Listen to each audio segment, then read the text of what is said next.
It is the 21st of March, 1152. On the banks of the River Loire, 4 archbishops of France gather at the royal castle of Beaugency, and with the reluctant approval of the Pope, annul a king's marriage on the grounds of consanguinity. Eleanor of Aquitaine, the divorcee from King Louis VII, travels to Poitiers, but is soon accosted by 2 lords who attempt to kidnap and forcibly marry her in order to claim her lands. But she escapes on horseback, and only 8 weeks after the annulment, on the 18th of May 1152, Eleanor stands at the altar once more, this time beside a man of her own choosing, Henry of Anjou, the future King Henry II of England.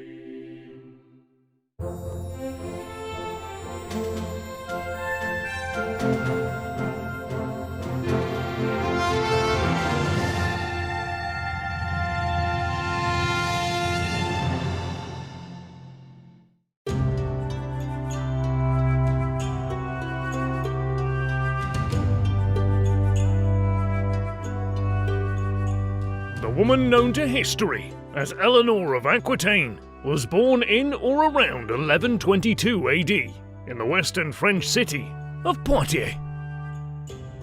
Eleanor's father, William X, Duke of Aquitaine and Gascony and Count of Ponthieu, was the son of the first troubadour or French lyricist or poet, William IX, Duke of Aquitaine. Her father, William X, is known today as William the Saint, due to his untimely death whilst on pilgrimage in Santiago de Compostela, in Spain in 1137, an event that would set about a chain of events which would catapult his daughter onto the centre stage of European power politics. Eleanor was originally named Eleanor after her mother, Eleanor de Châtellerault, from the Latin meaning the other Eleanor, but her name became adulterated to Eleanor because of the dialect of northern France at the time. Her mother Eleanor married Duke William X in 1121 and was the daughter of Aimery I de Rochefoucauld, Viscount of Châtellerault, whose wife, Viscountess Dangereuse de l'Île Bouchard, was also the mistress of William IX, Duke of Aquitaine, meaning that Eleanor's maternal grandmother and paternal grandfather were lovers. Her grandfather, William IX, Duke of Aquitaine, was somewhat of a romantic. As a troubadour or medieval French poet, he would have composed ballads or songs that portrayed an idealized view of womanhood, which are among the earliest romantic artistic works in existence, and they would influence the lives of many of William's descendants. But his romantic nature was perhaps best exemplified by his kidnapping of his supposedly willing victim, Viscountess Dangereuse, and his installation of her in the Morbihan tower of his castle in Poitiers. Much to his wife's consternation, he is even said to have painted an image of her on his shield. And so Eleanor was born into a family dominated by position, intrigue, sex and power, and as the Duchess of Aquitaine, she would have been probably the most eligible bride in Europe. It is also true that she would have enjoyed a life of luxury and refinement, given her father's wealth and status, meaning that she would have been given the best education money can buy, from the finest scholars, clergymen and tutors France had to offer. Accounts claim that Eleanor's father ensured she was afforded lessons in a myriad of subjects and disciplines, including mathematics, astronomy, Latin, as well as history and literature, whilst also learning what, at the time, were considered more feminine skills: housekeeping and needlework, sewing, spinning and weaving. As well as this, she was also taught to play backgammon, checkers and chess. She also danced and played musical instruments, such as the harp, and it is also said of her that she was extremely confident, intelligent, and willful. Despite possessing these qualities, Eleanor's life, as was common for daughters of noblemen, was destined to be shaped by marriage and motherhood, and as she was the eldest of her parents' 3 children, the others being her brother William and her younger sister Petronilla, Eleanor's future would have been determined from an early age and would have entailed a marriage into a high-ranking noble family. However, as was common in medieval Europe, the child mortality rate was high, even in families of noble birth. Therefore, when her younger brother William died at the age of 4 in 1130, when young Eleanor was only 8, she became the heir to her father's lands and titles, which meant that her future husbands were more likely to be monarchs than magnates. As her mother had died in the same year as her brother in 1130, the prospect of her aging father marrying or producing another heir was made even less likely. And so, when Duke William finally died in 1137, in accordance with her father's wishes, Eleanor was placed under the protection of the King of France, Louis VI, who acted as her guardian.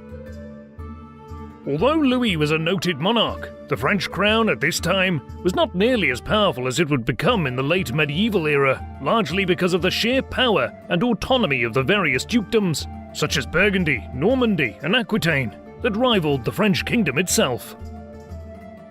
The origins of the Duchy of Aquitaine date from the time of the Roman Empire, when it was known as Aquitania Prima, and would later be ruled by the Visigoths, and then the Franks, who formed the territory into a duchy, which it remained until 852 AD, when Eleanor's ancestors were granted the title of Dukes of Aquitaine, although it remained a fiefdom, as it had been granted to Eleanor's family by the kings of France, in return for their services and homage. The Duchy of Aquitaine at its greatest extent consisted of the southwest quarter of modern-day France, making it the largest and arguably the richest of the French dukedoms, essentially meaning that whoever controlled it would hold the balance of power in northwestern Europe, and it was this colossal and priceless inheritance that was given to Eleanor in 1137, effectively making her, at the tender age of 15, the most sought-after and desirable woman in Europe. King Louis VI, who now had Eleanor under his protection, devised a plan to marry the young heiress to his son Louis the Younger, the future Louis VII. However, the only sticking point from the French king's perspective was that the condition for Eleanor to inherit her father's lands and titles in Aquitaine was that she must retain control over the duchy until her children with Louis came of age, when the duchy would be united with France. Prince Louis himself had not always been the heir to the French throne, as his older brother Philip had died in 1131, when his horse tripped over a black pig that darted out of a dung heap in Paris, resulting in the 15-year-old prince being thrown violently over the horse's head and onto the ground, where he received crippling and ultimately fatal injuries on impact, as he passed away a day later. Because Louis was the spare to the heir, he was not afforded the kingly education that his brother enjoyed, as at the time of his elder sibling's death, he was preparing to embark on a pious life of religion. However, almost immediately after the king's eldest born had been laid to rest, Louis's father made him co-regent, and the young prince's religious upbringing would go on to shape his character, as would his marriage to the young Eleanor. A clue to the reason why Louis VI made both his sons regent in quick succession can perhaps be found in his nickname, Louis the Fat, and in 1137, the king's declining health was further compounded by him contracting dysentery, which prompted him to dispatch his son to Aquitaine, along with 500 heavily armed knights, where on the 25th of July, Eleanor married young Louis in the Cathedral of Saint-André in Bordeaux, who would only 1 week later become King Louis VII of France. It was customary for couples from noble families at the time to exchange wedding gifts to further seal their union, and Eleanor honoured this custom by giving her new husband a rock crystal vase that she had been given by her troubadour grandfather William IX. And amazingly, the artifact is still in existence today, as it is kept in the Louvre Museum in Paris, and is widely considered to be the only surviving object that we know for certain belongs to Eleanor. After their marriage, both Louis and Eleanor travelled to Poitiers, the capital of Aquitaine, where they were confirmed as Duke and Duchess of Aquitaine on the 8th of August 1137, but the festivities were short-lived, as word soon reached the couple that the King of France, Louis VI, had succumbed to his dysentery, and so both Louis and his new bride immediately rode to Paris, where they were crowned King and Queen Consort on Christmas Day 1137. It is evident that Eleanor not only possessed fierce intelligence, but was also captivatingly beautiful, and there are accounts which state that the young king soon became besotted with his wife, who in turn quickly gained a reputation with the king's family, as well as France's clergy and nobility, as being something of a troublemaker or bad influence, as she would wear revealing clothing and supposedly act in an improper manner that was unbecoming of a woman of her status. This hostility towards Eleanor was largely due to the fact that she was an outsider. who had been raised in no small part due to her grandfather William IX's influence in the more liberal, secular fashion, whilst the Parisians, on the other hand, were more traditional and conservative, and it is possible that Eleanor knew that her status in France depended on the good favour of the king. Thus, she may have sought to exploit the pious young Louis's naivety by bewitching him with her womanly charms, which evidently were considerable, even at an early age. Moreover, the advantage of Eleanor's beauty and charm was seen almost instantly, much to the annoyance of the French court, as the formerly reserved young man began to lavish his queen with hundreds of expensive gifts, presumably in an effort to please his new wife. Indeed, further evidence of Eleanor's supposed grip over the French king came 1 year after their wedding, when Louis, along with a small army, put down a rebellion near Poitiers, and 3 years later undertook a campaign to capture Toulouse, which Eleanor laid claim to, through her paternal grandmother, Philippa. Although there is no evidence to suggest that Louis undertook these campaigns at his wife's insistence, it is certain that any campaign in Aquitaine or Toulouse would at the very least have concerned her. And what we also know for certain is that Eleanor's arrival at the French court did cause some intrigue, as her sister, the 15-year-old Petronilla, who had relocated to Paris with Eleanor, began an affair with the 50-year-old cousin of the king, Raoul I of Vermandois. The couple soon made a public declaration that they intended to marry, despite the fact that Raoul was already married to Eleanor of Champagne, niece of Theobald II, Count of Champagne. However, the Queen once again used her influence over the king to have Raoul and Eleanor's marriage annulled, on grounds that they were too closely related, and so Petronilla and Raoul were then married in 1142.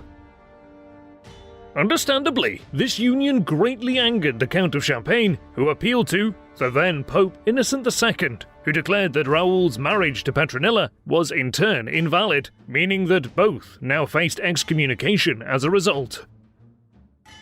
King Louis, who had previously quarrelled with the Pope of the Archbishopric of Bourges, was in no mood to back down, and so marched on Champagne with an army and assaulted its then capital, Vitry, which in quick order was burnt to ashes, as were around 1,000 of the city's inhabitants who had taken refuge in a church.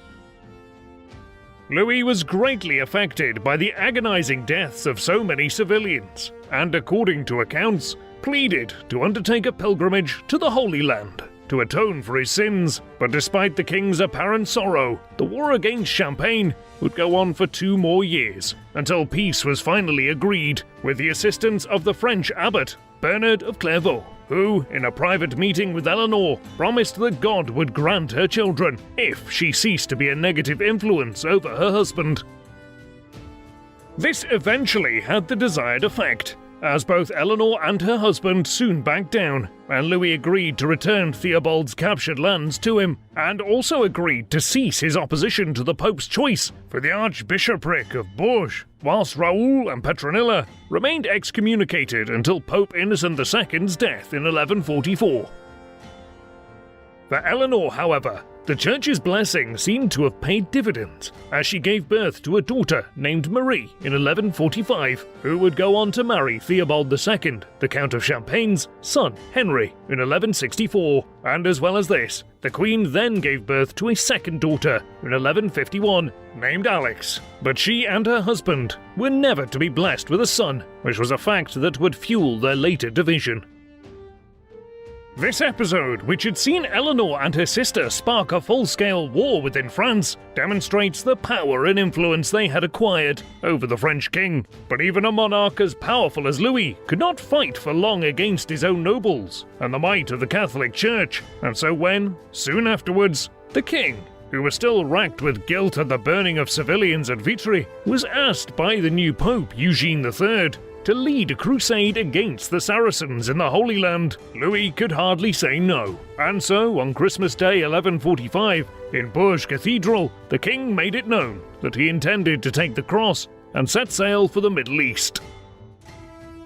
Eleanor, true to character, also took the cross alongside her husband, the reasons for which are still debated today, as some historians suggest that Louis could not bear to leave his beautiful bride, whilst others state that it was Eleanor herself who planted the idea of taking the cross in her husband's mind, a possible reason for which may lie in the fact that her father's brother, Raymond of Poitiers, was the leader or prince of the Principality of Antioch, which was one of the Christian Crusader kingdoms that had been established after the First Crusade in 1098.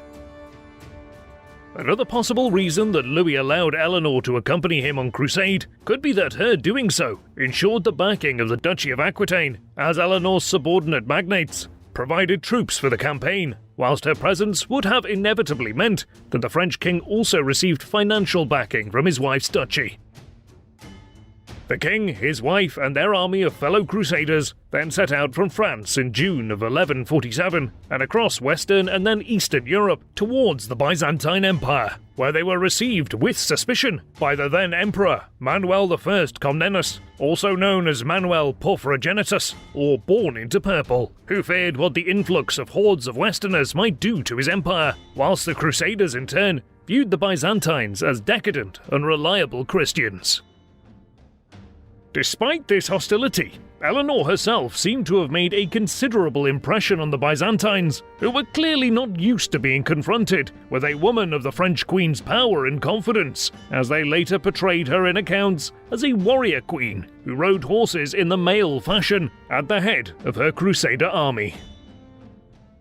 This interest in the French queen seems to have also been reciprocated, and so the Crusaders stayed for over a fortnight in the Byzantine capital of Constantinople, but then received a message that Conrad III of Germany had secured a great victory against the Turks, and not wanting to miss out on the glory, Louis and his queen then followed, but upon entering Anatolia, found that the message informing them of Conrad's victory was false, and that the German king had actually been defeated by the Seljuk Turks. Judging that they had come too far to turn back, the French Crusaders joined with Conrad's much reduced force and headed further into the hinterland of Anatolia towards Antioch, but their journey, that was leading them over the hilly and mountainous terrain of Asia Minor, would prove to be as difficult for the French as it had been for the Germans. After crossing into Anatolia, the Crusaders headed south over the Phrygian mountains, and whilst approaching the summit of Mount Cadmus on the 6th of January 1148, Louis ordered his vanguard to halt and make camp, but its commanders, one of whom was Eleanor's vassal, Geoffrey de Rancon, decided to continue into the following valley, which stretched the Crusaders' line of advance considerably and made it vulnerable to attack. The Seljuk blow then fell in the middle of the Crusader force that effectively chopped it in two, resulting in part of the Christian baggage train being either destroyed or captured in the following rout, in which many hundreds of Crusaders and unarmed pilgrims were slain as they retreated back down the narrow passes or fell to their deaths in the deep ravines. Later, Eleanor would be blamed for this defeat by chroniclers in what is now known as the Battle of Mount Cadmus, as some claim that she gave Rancon the order for the Crusader vanguard to march on, whilst others state that her baggage train slowed the Crusader force down. But it should be noted that there is no concrete evidence to suggest where Eleanor was during this incident, although women being blamed for male deficiencies or mistakes at the time was not uncommon. Over the coming days, the Turks mounted more raids on the Crusaders as they traversed the Anatolian mountains, and eventually Louis was forced to abandon the majority of his force and proceed to the Holy Land by ship, which effectively consigned those left behind to death from exposure, starvation, or by the Seljuk Turks themselves. The king and Eleanor finally arrived in the city of Antioch in March of 1148, where they were greeted by Eleanor's uncle, Raymond of Poitiers, but it soon became evident that all was not well between the French king and his wife, as Louis, being eager to fulfill his pilgrimage, wanted to continue onwards to Jerusalem, whilst Raymond requested that the French king should aid his siege of Aleppo, about 40 miles to the east of Antioch. Eleanor, in turn, spent many hours in private conversations with her uncle for unknown reasons. Some say she was seeking Raymond's advice, whilst others state he was attempting to win her support for his war against the Muslims, whilst some chroniclers even accuse Raymond and Eleanor of starting an incestuous affair, but modern historians believe this to be false, as Eleanor had been close to her uncle since childhood. As well as this, the Queen and Louis continued to share a bed together after this period, which suggests that the French king had no such suspicions. It must be remembered that rumours of Eleanor's promiscuity abounded both during her life and following her death, with one 13th century minstrel even claiming that Eleanor had an affair with Saladin when on crusade. However, this story, along with many others concerning Eleanor, has no grounding in historical fact, and simply reflects the fascination that surrounded Eleanor as a powerful medieval woman, and the many attempts that were made to both denigrate and mythologize her, and her legacy. Whatever the purpose of Eleanor's conversation with her uncle, they seem to have resulted in her turning against her husband, as despite Raymond's requests for help, Louis decided to carry on to Jerusalem, whilst the Queen insisted on remaining in Antioch with her uncle. Indeed, her involvement with Raymond was a sign that Eleanor had grown tired and disappointed with her marriage to Louis, and the French king in turn was upset and jealous over Raymond and Eleanor's close relationship.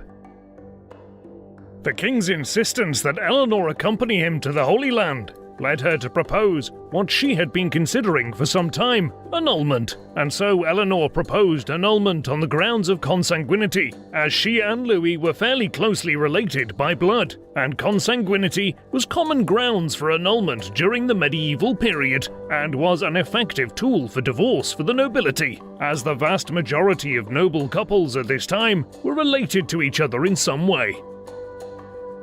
Louis was devastated by his wife's proposal and forcibly removed her from Antioch and marched on with his army to the Holy Land, and in May 1148, the Crusaders finally reached the holy city of Jerusalem, where they were welcomed by a jubilant crowd, which included the Patriarch of Jerusalem and the Emperor Conrad.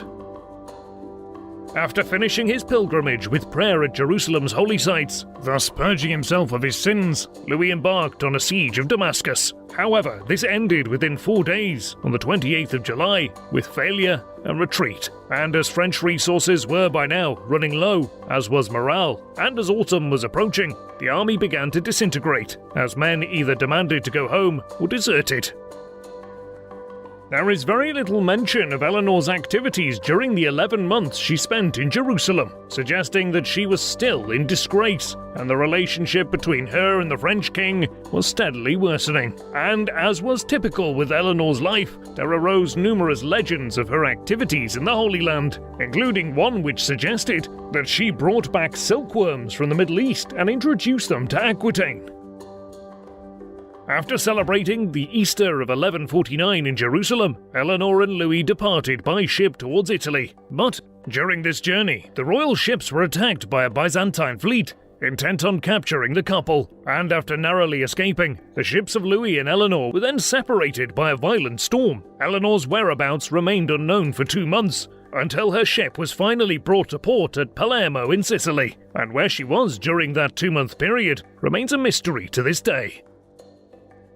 The king and queen were finally reunited in Calabria in the late summer of 1149, but Eleanor's relief was soon dissipated by news that on the 29th of June, Raymond of Antioch had been killed and decapitated by Muslim forces. Greatly bereaved, Eleanor now set off with her husband north towards Rome, where Pope Eugenius III had invited the royals to stay in his palace at Tusculum, just south of the city. Both Louis and Eleanor separately confided in the Pope about their marital problems during their visit, but Eugenius adamantly refused to consider an annulment. Rather, he blessed the marriage and commanded that it should not be dissolved under any pretext whatever, even encouraging the couple to sleep in the same bed when residing with him. On November the 11th, Louis and Eleanor at last returned to Paris after an absence of over 2 years, and although they were received by demonstrations of joy, there was underlying discontent pervading France at the ignominious failure of the crusade, with the blame being laid primarily at Louis and especially Eleanor's door, heightening the discontent with Eleanor of Aquitaine among the French elite.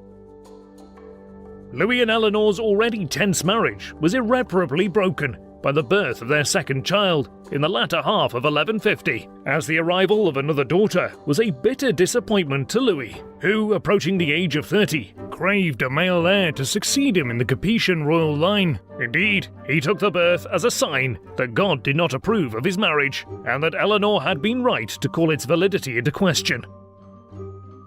This view was shared by the barons of France, who encouraged Louis to divorce Eleanor and marry someone less controversial and powerful who could deliver him sons. And so, finally recognizing that the marriage was doomed, Louis agreed to initiate proceedings of an annulment in late 1151. And on the 21st of March 1152, 4 archbishops of France gathered at the royal castle of Beaugency on the Loire River, and with the reluctant approval of the Pope, annulled Eleanor's marriage on the grounds of consanguinity. The divorce had immense consequences, not just for Eleanor, but for the future of the European balance of power, as by renouncing his marriage, the King of France had also renounced more than half of his domains, and this would lead to a disastrous disturbance of the balance of power in France, precipitating 300 years of conflict with England. Following her divorce, Eleanor had instantly become the most coveted and sought-after woman in Western Europe, so much so that as she made her way back to Poitiers, she twice avoided abduction from would-be suitors. But nevertheless, Eleanor already knew who she was to marry. Indeed, it was likely she knew well before her divorce from Louis, as only 8 weeks after the annulment, Eleanor was again standing at the altar, this time beside Henry of Anjou, the future King Henry II of England. Eleanor first met Henry in Paris in 1151, and though she was 11 years his senior, they were attracted to one another, and, perhaps more importantly, both Eleanor and Henry would receive immense political gains from the marriage, as at this time, Henry's lands included the northern French provinces of Anjou and Normandy, and after the crafting of an agreement with King Stephen of England in late 1153, whom he had been fighting for the English crown, Henry, who was the grandson of King Henry I, would be heir to the throne of England. As well as this, Henry's personal courage, political talents, and immense power resonated with Eleanor's ambition for influence. After arriving in Poitiers, Eleanor sent envoys to Henry requesting marriage, then summoned the chief vassals of her lands to renew their allegiance to her and to approve her choice of husband. And so, on the 18th of May 1152, Eleanor and Henry were married in the Cathedral of Saint-Pierre in Poitiers, much to the fury of Louis VII, who already regarded Henry as his foremost enemy. With his holding of Normandy and attempts to gain the English throne, and the addition of Eleanor's considerable provinces, which more than doubled Henry's holdings in France, left Louis extremely vulnerable on the continent. The speed with which Eleanor remarried, and the fact that Henry was Louis's arch-rival, left the French king greatly stung by Eleanor's actions. Nevertheless, Eleanor did not simply want to see Henry's lands and power increase at Louis's expense. Rather, as an ambitious woman, she wished to expand her own power and influence, and by siding with Henry, Eleanor believed she had put herself in the best situation to wield control over a larger swathe of Western Europe. Little is known about the state of the marriage before 1173, but it is likely that what was to become one of the most turbulent royal marriages in history began well, as Eleanor and Henry had plenty in common, such as their forceful, ambitious personalities and high levels of energy and intelligence. Nevertheless, Henry was determined to be the dominant partner and expected Eleanor to be submissive to his will, even if she was allowed a certain degree of autonomy over the ruling of her own lands. She was not to interfere in political affairs of state. Over the course of their marriage, Eleanor bore 8 children, 5 sons, William, Henry, Richard, Geoffrey and John. However, William died at the age of 3, whilst Richard, who would come to be known as the Lionheart, and John would both inherit the English crown. The daughters were named Matilda, Eleanor and Joan, and they would go on to marry some of the most powerful men in Europe, including Henry the Lion, Duke of Saxony and Bavaria, Alfonso VIII, King of Castile, and William II, King of Sicily. And so Eleanor's unofficial title as the first grandmother of Europe is therefore well deserved. In January 1153, after he and Eleanor had completed a tour of Aquitaine, Henry set sail for England at the head of an invasion force. intent on bringing King Stephen to submission and seizing the English crown. And after months of successful skirmishing, during which Henry took many English towns and castles and cemented a reputation for bravery and military skill, many English barons and bishops urged the leaders to negotiate. And after the death of his eldest son Eustace on the 17th of August, King Stephen agreed, and in a November peace conference, he accepted Henry's hereditary right to the throne and agreed to recognize him as his heir, whilst in return, Henry conceded that Stephen would rule England until his death. Henry did not have long to wait, as on the 25th of October 1154, King Stephen died, and on the 7th of December, Henry and Eleanor set sail for England to take possession of their new kingdom, being crowned on the 19th of that month, after being received by a jubilant London crowd, who hailed the new royal couple as peacemakers, come to restore order, after the many disturbances and wars that had characterized the reign of King Stephen. And so began the reign of the first Plantagenet King and Queen of England, whose house would rule England for the next 330 years. Though Henry rapidly established his authority over England, implementing legal reforms and consolidating his power, he found his continental holdings much more difficult to govern, particularly Aquitaine, whose nobles were hostile to outsiders, and the region remained in a state of almost constant revolt against Henry, and recognized only Eleanor as possessing dominion over the province, meaning that the Queen was able to exercise strong personal management of her hereditary lands. Furthermore, though Henry ensured he possessed complete control over the most important matters of state during the reign's early years, Eleanor acted as regent of England on the numerous occasions when Henry was away on the continent, dealing with routine business of state, implementing and approving the acts of ministers, and touring and arbitrating in disputes across the country. As queen, and as a pious woman, Eleanor was a great benefactor of religious institutions, funding the building and restoration of churches, abbeys and cathedrals in Poitou and Aquitaine, as well as the Abbey of Fontevraud, which benefited most from Eleanor's patronage, as under her influence the religious order of the Abbey, based on the border between Poitou and Aquitaine, grew in influence and prestige, and it was here that Eleanor spent her final years and was buried alongside Henry. In 1168, Eleanor took up permanent residence in Poitiers, establishing her court in the city, along with her favourite son Richard, and although it was Eleanor that initiated this separation from Henry, the king approved of it, and was not upset or disturbed by the Queen's move, as having dealt with a large Aquitanian revolt in the spring of 1168, Henry thought Eleanor's presence would help quell the province of Aquitaine, whose nobles were still fiercely loyal to their duchess. There is much debate as to why Eleanor wanted to move away from Henry to Poitiers. The marriage had by now certainly gone stale, partially due to Henry's frequent and public affairs, and at 46, having borne 8 children, it is possible that Eleanor believed she had done her duty within the marriage, and no longer wanted to take an active part in it. Furthermore, living in her own lands with a relative degree of autonomy allowed Eleanor to exercise greater power than when she was with Henry, whose domineering personality constrained her desire for influence.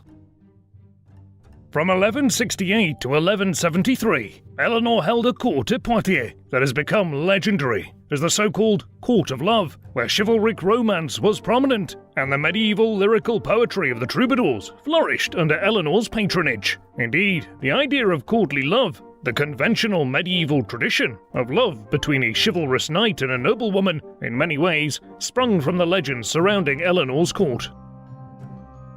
It is true that Eleanor did attract troubadours to her court through her patronage of their work, and the Queen herself was often mentioned in the poems of the troubadours of southwestern France at the time, described admiringly as an elegant and noble woman. However, like so much of the stories surrounding the life of Eleanor, her court of love was almost certainly a myth, a literary conceit concocted by Andreas Capellanus, a chaplain at the court of Troyes, as between 1174 and 1196, after Eleanor's court had been dismantled, Andreas wrote The Art of Courtly Love, in which he describes Eleanor, along with her daughter Marie, as presiding over a tribunal that made judgment on intellectual disputes concerning courtly love.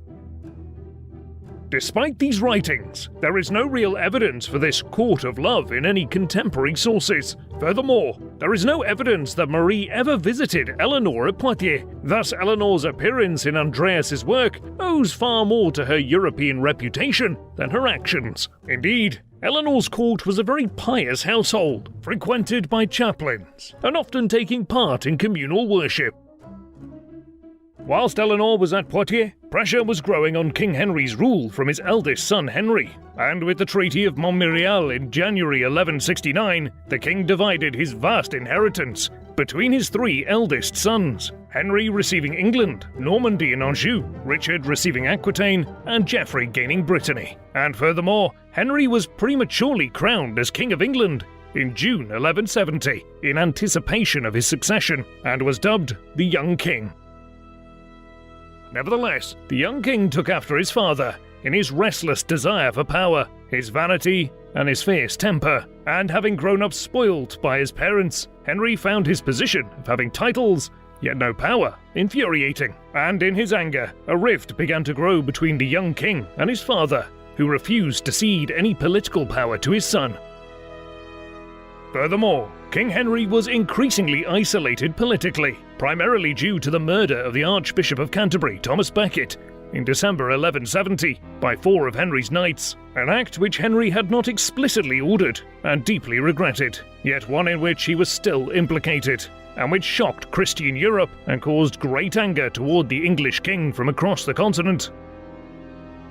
Becket's murder was another factor which drove Eleanor and Henry further apart, as she was angry at Henry for the incident, and after living separately for 5 years, in 1173, Eleanor was firmly on the side of her sons, and as the split between her husband and her offspring, who were demanding autonomy over their promised lands, grew. Indeed, Eleanor did not just oppose the king for her son's sake, as she had substantial control over her children, and knew that the more power they gained, the more political influence she herself would gain. Henry was also coming under growing pressure from his vassals, especially in Poitou and Aquitaine, who resented his heavy-handed imposition of authority and dictatorial governance. And after Henry's dramatic loss of international prestige following the murder of Becket, they sensed an opportunity to overthrow the authority of the English king, and their growing rebelliousness was encouraged by Eleanor and her 3 eldest sons, as well as King Louis, who relished a chance to undermine the might of Henry's continental empire. The stage was thus set for the most dangerous rebellion ever to confront Henry II, and although Eleanor's precise role in the build-up to the uprising is not certain, it is clear that she was a key player in helping to form the hostile coalition that confronted the English king in 1173. In March of the same year, the young king escaped from his father and fled to Paris, where he and King Louis pledged to assist each other against their common enemy, and so many of Henry II's vassals declared their support for the young king, and Eleanor soon sent his younger brothers, Richard and Geoffrey, to Paris to join him in revolt, whilst encouraging the lords of her southern lands to rise up in support of the rebellion. Fearing for her safety in Poitiers, Eleanor left for Paris, sometime between the end of March and the beginning of May 1173, but on her journey, the Queen was captured by men in Henry's pay and sent to his castle in Rouen. As for the king, this was an extremely bitter betrayal, and he had Eleanor confined as his prisoner. Contemporary chroniclers were unanimous in condemning Eleanor's treachery, as her actions violated every medieval concept of the duties and loyalties of a wife. Indeed, whilst sons rebelling against fathers were fairly common in this period, it was virtually unheard of for a queen to rebel against her husband.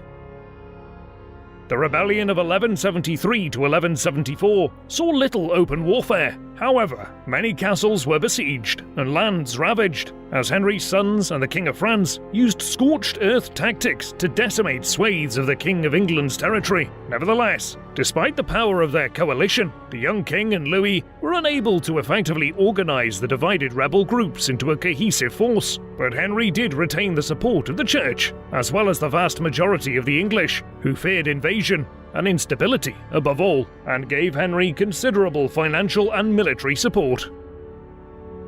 The summer of 1173 saw Henry fight tirelessly across his lands to suppress the rebellion, and after a winter lull, the spring of 1174 saw fighting break out again in force. But then, the rebels' lack of unity and Henry's ceaseless energy saw the revolt begin to erode, a key moment coming when the invasion of England by William the Lion, King of the Scots, was repulsed, and the king captured by Henry's troops, led by Ranulph de Ganville, in the summer of 1174, leading to the English rebels suing for peace that July, and William acknowledging Henry as his feudal overlord. This forced Louis and the young king to call off their planned invasion of England, and when their attack on Rouen in August ended in retreat back to Paris in the face of Henry's advance, the rebellion was virtually at an end. And for Henry, this was a glorious and skillful victory against overwhelming odds, and it restored his international reputation from the tarnish it had received with the death of St. Thomas Becket. The outcome of these events was that a peace was reached on the 30th of September between Henry and his sons at Montlouis, the king generously giving money and castles to his remorseful sons, but not ceding any political power. Indeed, there was to be no savage retribution. Rather, Henry proclaimed a general amnesty for all those who had risen up against him, all that is, save his queen. After travelling to England with Henry on the 8th of July 1174, Eleanor was made a prisoner, and for the remainder of Henry's life until 1189, she would remain in captivity, by order of the king, permitted only limited contact with her children. The king dealt with Eleanor so discreetly that very little is known about her life during these years as a prisoner, but she resided mostly at Winchester Castle, and in the early years of her captivity, her allowance was meagre, although it did become more substantial during the 1180s, and although Eleanor lived in fairly luxurious surroundings, the king ensured she was completely cut off from the outside world, as he had first-hand proof of how dangerous Eleanor could be to his power when allowed freedom.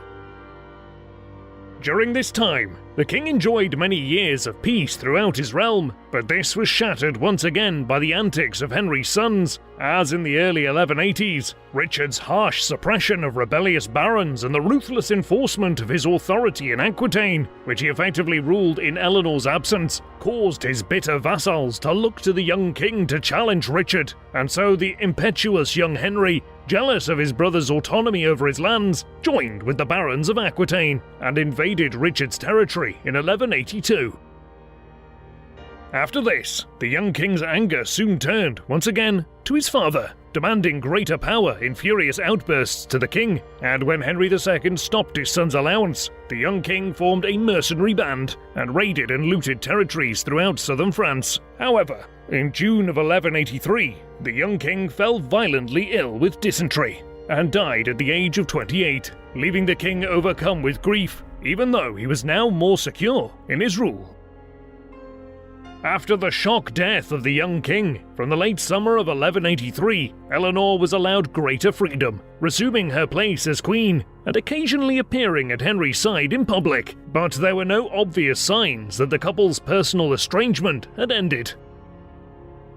By 1189, Henry had reached the age of 56, and although 12 years younger than Eleanor, a lifetime of relentless activity had left him suffering from numerous health problems, including a bleeding ulcer, and only 6 years after the loss of young Henry, after hearing that his son John had sided with Richard in conflict against his father, the king died on the 6th of July, 1189, in his castle at Chinon, and was buried at the nearby Fontevraud Abbey.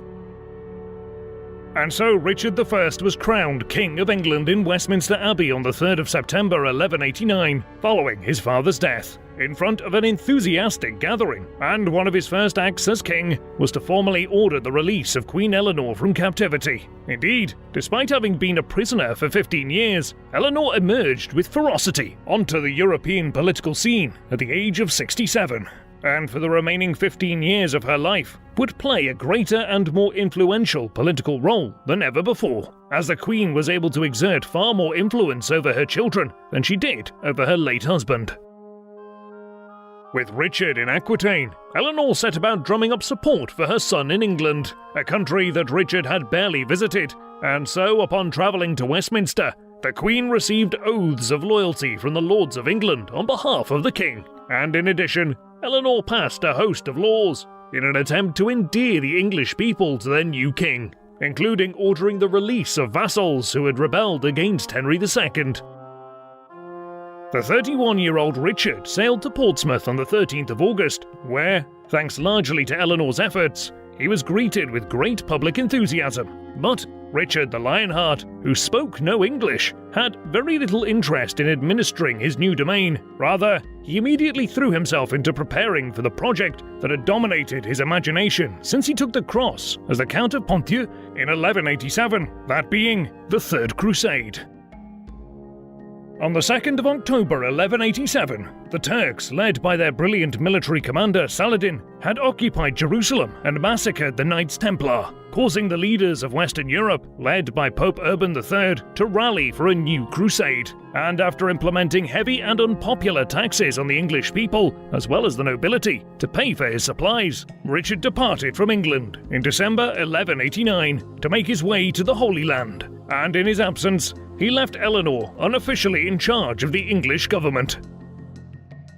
Her imprisonment had made Eleanor increasingly pious and wise, yet her tenacious energy and will had not been eroded in the slightest, and in Richard's absence, she transacted the business of state, using her own seal on official documents, demonstrating the qualities of a benevolent and statesmanlike ruler, and greatly impressing contemporary chroniclers.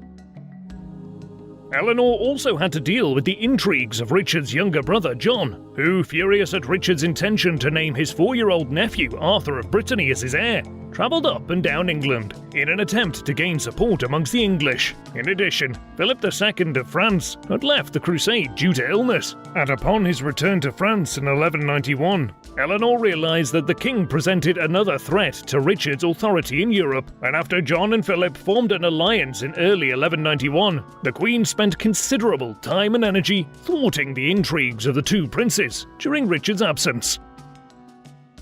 Eleanor ordered the reinforcement of all castles guarding the border between Richard's empire and Philip's France, and upon hearing, in February 1192, that John was preparing to cross the Channel with an army to join with Philip, Eleanor travelled to England from Normandy to stop him, and after making every English magnate swear a new oath of fealty to Richard, Eleanor threatened to confiscate John's castles and estates if he defied her, and he backed down.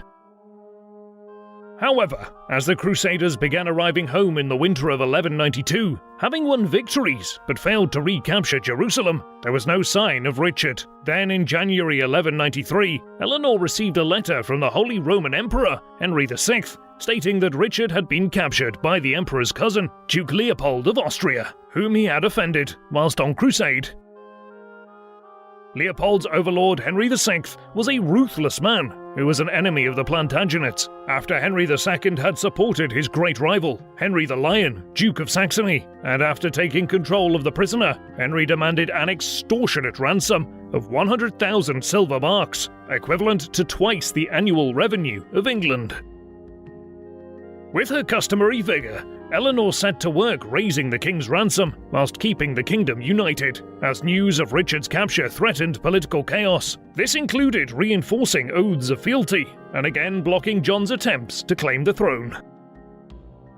Though England was already financially exhausted after the crusade, Eleanor imposed a levy, demanding a quarter of every person's annual income, as well as extracting wealth from churches and abbeys, rich or poor. Every member of the kingdom was made to contribute to Richard's ransom, nor were these efforts limited to England, as Eleanor sent officers to Anjou and Aquitaine to collect ransom money. Indeed, a considerable percentage of the sum was raised abroad. With the money raised, Eleanor herself set out for Germany in December 1193 and was received on the 2nd of February 1194 by the Emperor at his court in Mainz. But Henry VI announced that Philip and John had offered him an even greater ransom sum to hand Richard over to the King of France, and it was only after 48 hours of negotiations that Eleanor and Richard's German allies persuaded the Emperor to release the king, who departed with Eleanor back to England on the 4th of February. With the triumphant return of the Crusader king to England on the 12th of March 1194, all rebellious support for John was crushed, and Richard quickly re-established his authority, forgiving his troublesome younger brother, whom he did not regard as a serious threat. Indeed, John was utterly obedient to his brother for the remainder of his reign. The same could not be said of King Philip of France, however, and during the final 5 years of Richard's short reign, the English king would be engaged in a bitter struggle with Philip, tirelessly defending his territories against the aggressive ambition of the French king. Eleanor, meanwhile, lived at the Abbey of Fontevraud for the final years of Richard's reign, looking toward the salvation of her soul and death, as by 1199, the Queen was 77 years old, a remarkable age by contemporary standards. Richard's warring with Philip was brought to an end on the 13th of January 1199, when a 5-year truce was concluded, with the Lionheart not ceding any of his territory to Philip, and Richard's reign would end less than 3 months later, when he was struck by an arrow whilst besieging the castle of a rebellious Aquitanian vassal, and he died of his wound on the 6th of April at the age of 41, declaring John as his heir. Moreover, Eleanor was at the bedside of her beloved son when he perished, and she saw to it that he was buried at the Abbey at Fontevraud, at the feet of his father's tomb. Of immediate importance to Eleanor following Richard's death was to ensure that her son John received his inheritance, as the ever-troublesome Philip II proclaimed Richard's nephew Arthur of Brittany, who was residing with the French king in Paris, as the rightful heir to his empire, leading to numerous vassals in the province of Anjou declaring themselves for Arthur. The Queen responded by ordering the devastation of the lands of any vassal disloyal to her son, and Arthur's support in Anjou was soon quashed. Furthermore, Eleanor embarked on a tour of her southern lands to consolidate support for John in Aquitaine and Poitou. Indeed, when John was crowned as King of England in May 1199, his continental holdings were secure, thanks largely to the energy of his mother. In late 1199, Philip concluded a truce with John, recognizing the English king as Richard's heir and providing for the marriage of Philip's heir to one of John's Castilian nieces, the daughters of his sister, Eleanor of England, and it was decided that Queen Eleanor should travel to Castile to select one of the princesses and convey them back to France. An extremely strenuous journey for a woman of 77, yet Eleanor welcomed the opportunity to see her daughter for the first time in 30 years. Following the truce, Eleanor set off from Poitiers and was ambushed and captured just south of the city by a rebellious vassal, Hugh de Lusignan, who demanded she grant him the title Count of La Marche in return for her release, and deciding that the Castilian marriage was of greater importance than a disputed fiefdom, Eleanor capitulated and continued her journey south. Crossing the Pyrenees Mountains in the depth of winter, the elderly queen arrived at the court of Castile in late January in the year 1200 and chose the 16-year-old Blanche to marry the French heir, a choice that would prove to be a wise one, as Blanche of Castile would ultimately become almost as formidable a queen as her grandmother, keeping France stable during the minority of her son, the future saint Louis IX. An exhausted Eleanor arrived back in southern France in April, having spent 2 months at the Castilian court, and retired to the Fontevraud Abbey, where during the summer of 1202, Eleanor's final impactful actions on the European political stage would become apparent, as war again broke out between John and Philip, and the Queen immediately declared her support for John, outraged at Arthur of Brittany's invasion of Poitou, to claim the province for himself with Philip's support. In late July, Eleanor set out from Fontevraud with a military escort to install herself at Poitiers to deter Arthur's advance, and stopped on the way to lodge at the castle of Mirabeau, some 20 miles northeast of Poitiers. However, Arthur learned of her whereabouts and then besieged the castle, intending to take the old queen hostage. Instructing her men to defend the fortress, Eleanor smuggled out a messenger to John, requesting aid, and upon receiving the letter, the king immediately marched to the castle, arriving on August the 1st, and in a surprise attack, the besiegers were overcome, Arthur captured, and Eleanor freed and escorted to safety. In her final defining act, Eleanor had helped John to achieve the greatest military victory of his reign.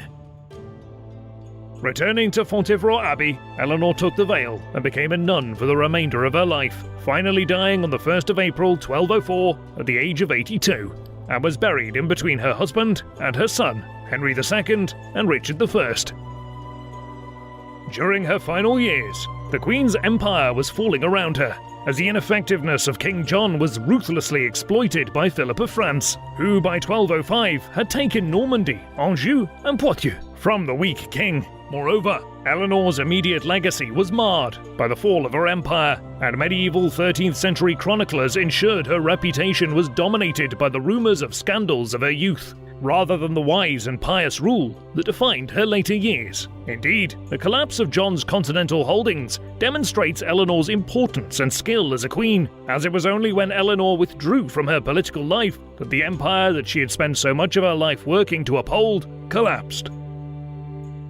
The fact that the life of Eleanor of Aquitaine has been and continues to be surrounded by legend and myth speaks to the fierce grip she held on the imagination of medieval Europe and still holds on us today, as she has gone from being portrayed as an evil and scandalous queen throughout the 19th century to a romantic heroine in the 20th, and even today, her failings and her achievements are often exaggerated.